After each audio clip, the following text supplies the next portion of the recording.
These are the 5 essential must-do things before any CrossFit session or before any high-intensity workout or session. So welcome back to my channel. Today I thought I would share what I do every single day before my CrossFit session, every single day before my workouts. These are my non-negotiable tips to have a great workout and get the most out of your workout, as well as some bonus tips at the end, so make sure you stick around for those. So obviously these things aren't just things that I've made up or aren't just habits. These are things that I actively do every single day before my workouts, every single day before my CrossFit sessions. These aren't just like willy-nilly things either. They are backed by science as I've researched it and as I've looked into it, as well as things that from my experience, these are things that I have done that have made a huge impact on my performance and my ability to get better and recover and all of the good stuff that you want to do to get the most out of your training session. So basically they made a huge difference on how I feel, how I perform, and how I recover. The 3 essential things that you basically want to get right to get the most out of yourself and make sure that you get the most out of all the hours and all the effort that you are putting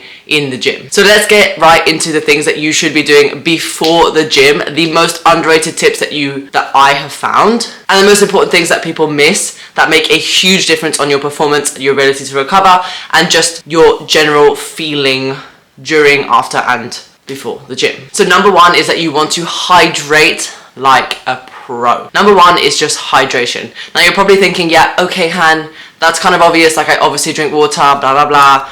Get over it. Tip number 1 is pointless. But actually, you're probably underdoing this by quite some margin. So many people do not drink enough water before they train, during their training session, as well as after the training session. Hydration is a huge factor that can have a massive impact on your performance and on your recovery. Even just being 2% dehydrated can have a huge impact on your performance. Think dehydrated, think slower reactions, more fatigue, and also can mean more soreness after the session, i.e. you're feeling less recovered. So the next day you may not perform as well as you could have performed if you'd had enough water. Now don't just take my word for it. As I said before, all of this is backed by science. Hydration doesn't just affect our performance, it does so many things. It regulates our body temperature, keeps our joints nice and happy and healthy, as well as helps you work without cramping. Like when you get like really bad cramps, that is because you are dehydrated and there is not enough water in your body. That is something we want to avoid,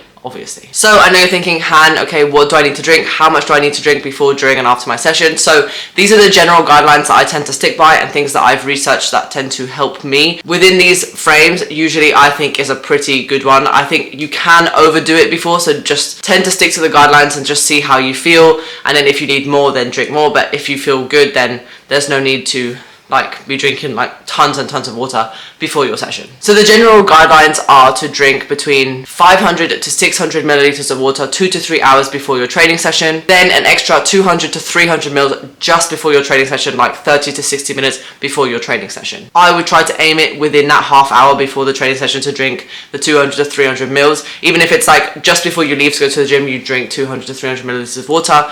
That is perfect and will keep you nice and hydrated. Then as a general guideline, I would just say try to sip water throughout your session to make sure that you stay nice and hydrated. I like to drink it's called ESO On. It's just basically like one of those blue hydration drinks throughout my session. And then I also drink just like my normal water, just sip it here and there. Then after your session, you do want to try and get between 500 and 600 milliliters of water within the hour after you finish your training, just to make sure that you are providing your body with the right amount of hydration that you need to recover from the session that you just did, as well as replenish all of the water that you just lost through sweating, through exercise, through everything that you just did. This 500, 600 ml after the training session will basically help you reduce soreness, can help reduce soreness, promote recovery, as well as just bring your body back to its normal state after your exercise state. Those aren't the exact scientific words, but you know what I mean. Just bring your body back to its normal regular self. So tip number 2 is don't forget to eat. Carb up before your training session. Fuel up, carbs are your friend. So don't just eat any old thing. If you have a high protein or high fat meal, you may feel a little bit lethargic, you may feel a little bit sick, you might feel like it's just sat in your belly throughout the session. Within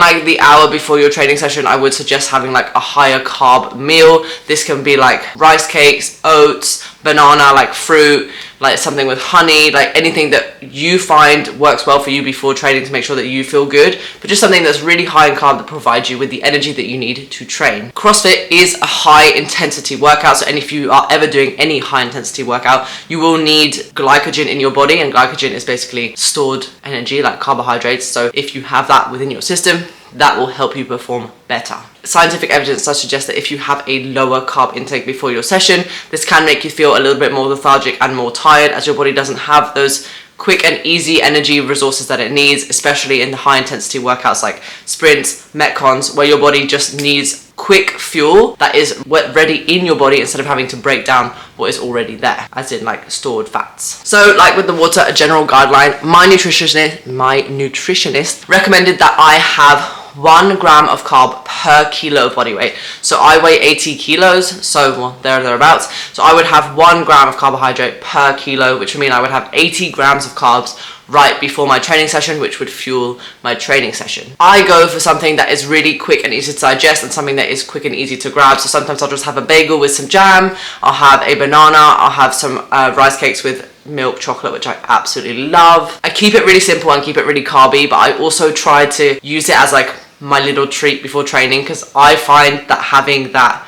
like yummy food before training really like helps me feel energetic and feel good, and also is like a little treat for myself, like a gift from me to me. I would just say as well, this doesn't have to form part of any meal. So I train during the week at 11 o'clock and at weekends at like 12. So I will have like a full breakfast and then have my snack as a different part of it, just to make sure that I get the right amount of carbs just before training and make sure that I'm getting enough fuel throughout the day. I find that if I try to combine my pre-workout meal with an actual meal like breakfast, lunch and dinner, I find that it tends to weigh on me a lot, because at main meals I'll have like a source of protein, a source of fat, which often weighs me down and makes me feel really lethargic. So I will have my main meal very separate to my actual snack before the gym. The next tip is that rest is the real pre-workout. Now, anyone who knows me knows that I don't drink caffeine, like don't drink tea, don't drink coffee, don't drink any caffeinated drinks. Like, not really a Nocco fan, not really like a Rain fan, not really any of those energy drink fans. So I rely on the caffeine of life, the caffeine of rest. No amount of caffeine or pre-workout can save you from a sleep-deprived body. And sleep is the ultimate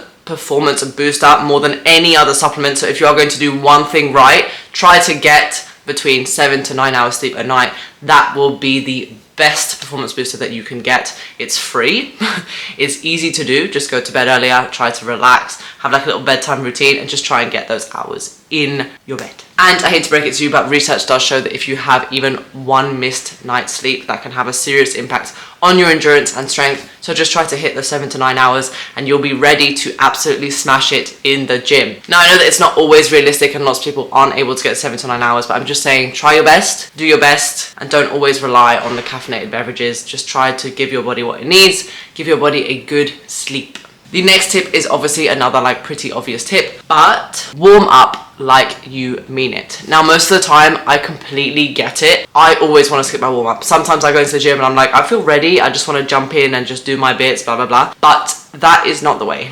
You need to get your body to the like warm, ready state that it needs to be in for you to perform at your best, and make sure that your heart rate's a little bit elevated, your joints are nice and warm, your muscles are nice and activated, and then you'll be ready to give the workouts the best of your abilities. Warming up really does increase your body temperature, fires up your nervous system, and really does actually improve your performance overall, science-based. Plus, it also helps prevent injuries, as well as can help you manage those niggles. Like, I often do like lots of hip warm-ups, lots of like shoulder warm-ups, just to make sure that I'm nice and healthy and happy and don't get injured. So let's not skip it. Move dynamically, do your mobility, and just warm up to the actual workout. Don't just jump right in. Pop it down in the comments below if you would like me to share my full warm up for you guys that I do every single day, no matter what the movement, whether it's like overhead squats or whether it's just jerks. Like, I will do the same warm up every single day and then do like some specific warm ups for whatever I'm doing that day, but there is a staple that I do every single day, so just pop it in the comments below if you would like to see that, and I will make a separate video. So my final tip is just to check in with yourself. So before a session, just check in with yourself mentally. How are you feeling? Like, what are the daily stresses? Are you feeling really stressed today? Are you feeling really pumped today? Are you feeling a bit sad? Are you feeling happy? Are you feeling excited? What is your body telling you that you could use to then approach your session appropriately? This is something that I have only recently really learned how to do, and like listen to myself, because sometimes I'll go into the gym and I'll be really tired, and if I don't mentally check in with myself before the session, I can get like really frustrated because I'm not performing as well as like I have before. Whereas if I'm mentally checking with myself and just say, look, Han, like today you're a bit tired, let's approach this differently and try to focus on the technique, or try to focus on like going slower but like keeping a consistent pace. And then what actually happens is that I'm way happier at the end of the session because I had those mini goals for myself that I did accomplish, whereas like being frustrated at myself because I wasn't able to push as much as on a day where I was like super excited to train and like full of energy and like not sore. So just check in with yourself mentally and just say, right, where am I today? What can I give today? And I just give it what I've got. Another thing that I do also quickly like to do is just to skim through the workouts before you go into the session, just to make sure that you like are ready for what's to come and you kind of mentally know where you are. If it's something that you're going to absolutely smash, it'll be really fun to go into the gym and just be like, yeah, I'm going to smash this. If it's something that you're not so good at, like for me, if I ever see handstand push-ups, my guard is already up and I don't know like how it's gonna go. But if you just like mentally check with yourself, right, that's what I'm expecting today, okay, let's go into it, I've got a plan, everything will be much easier to handle and much better for your mental state. Now, thank you so much for sticking around all the way to the end of the video. Here are my final quick fire tips that I'm just going to share with you guys. Just some quick ones that are just extra spicy to make sure that you have the best workout session you can possibly have. Number one, prepare all your bits like the day before, all your grips, all your knee sleeves, all your like bands, whatever. Make sure it's all in your bag. Make sure you've got everything, your ropes, because there's nothing worse than getting to the gym and just being like, I don't have the stuff that I need to do this workout. So just make sure that you're nice and prepped. Number two, use the bathroom before your training session or during your training session whenever you need to go. Nothing worse than being in the middle of the WOD and having to do either number one or number two. Awful. Also, before double unders, make sure you go to the toilet. That's my other tip, just to make sure you have a good workout and you're not feeling like anxious about what's going on in your downstairs region. Number three, which is a really final, like easy tip to do, but sometimes easily forgotten, just breathe. Pay attention to your breathing, check in with yourself, just be like, right, I'm a bit nervous. Let's just have like a deep breath, chill out, and get into the workout. Always remember to just have a deep breath, breathe, and everything will be absolutely fine. It's just a workout. Thank you so much for watching this video. So if you want to crush your session, feel good doing it, and recover faster, just follow all of those basic tips and you will 100% feel a big difference within your sessions, after your sessions, before your sessions, all of the above. Let's make sure that we just lock in the basics, hydrate, fuel up, sleep well, and warm up like a pro. Let me know in the comments what your pre-WOD routine looks like, whether it's any different to mine, or whether you have any other tips that you'd like to share with me. I would absolutely love to know whether you guys have some secrets that I don't know about. That would be fun. Share them with me. And I'll catch you guys in the next video. Thank you so much for watching. Don't forget to like and subscribe, and I'll catch you guys in the next one. Bye!